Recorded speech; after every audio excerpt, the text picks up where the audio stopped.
جناب چیئرمین صاحب، سب سے پہلے میں ایران کے جو شہدا ہیں علی لاریجانی، خایت اللہ آمنائی اور دیگر، میں انہیں سلام پیش کرتا ہوں، اور ایران کی عوام کو میں سلام پیش کرتا ہوں کہ اس جرأت کے ساتھ انہوں نے ڈٹ کر مقابلہ کیا۔ پوری پاکستان کی قوم یہ ایوان ایران کے ساتھ سیسا پلائی دیوار کی طرح کھڑی ہے۔ جناب اسپیکر، ایران کے اس فیصلے کے بعد میں سمجھتا ہوں کہ سعودی عرب اور پاکستان کا جو معاہدہ ہوا اس نے اسرائیل کی کمر توڑ دی، اور جو اسرائیل کا ایک ناپاک ایجنڈا تھا، گریٹر اسرائیل، جو اس خطے میں اپنے قدم جمانا چاہتا تھا، اس خطے میں وہ قابض ہونا چاہتا تھا، میں سمجھتا ہوں کہ اس فیصلے سے اس کے تمام غلیظ ادارے جو ان کے جو ارادے تھے وہ سارے کے سارے دفن ہو کے رہ گئے ہیں۔ جناب چیئرمین صاحب، پاکستان پر جب بھی کبھی کڑا وقت آیا ہے، میں سلام پیش کرتا ہوں اپنے لیڈر عمران احمد خان نیازی صاحب کو کہ انہوں نے ہمیشہ پاکستان کے وقار اور سربلندی کے لیے اپنا کردار ادا کیا، اور آج کے دن پر انہوں نے پاکستان اور گورنمنٹ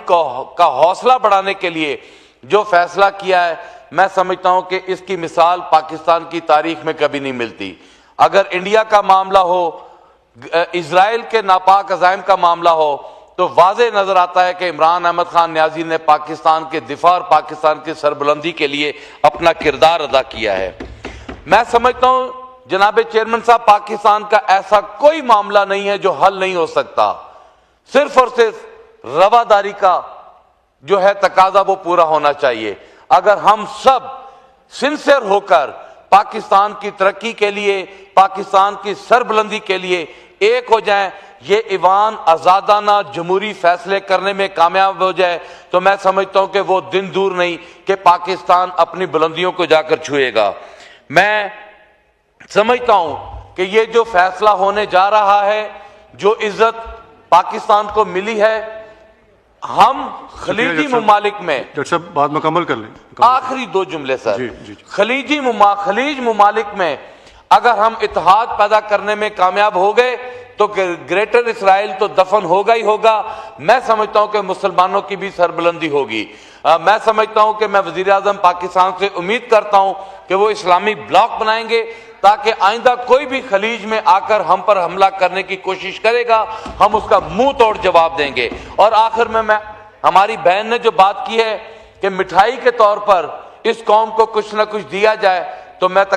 سمجھتا ہوں کہ وزیر اعظم پاکستان آج پاکستان میں پیٹرولیم کی بڑھتی ہوئی قیمتوں کو فوراً ختم کر کے نیچے لا کر پاکستانی عوام کو جو ہے وہ تحفہ دیں گے، اور میں دعا کرتا ہوں کہ اللہ تعالی حکومت اپوزیشن کو اس پاکستان کی عزت اور وقار کے لیے ایک ہو کر آگے بڑھنے کی توفیق نصیب عطا فرمائے۔ بہت شکریہ۔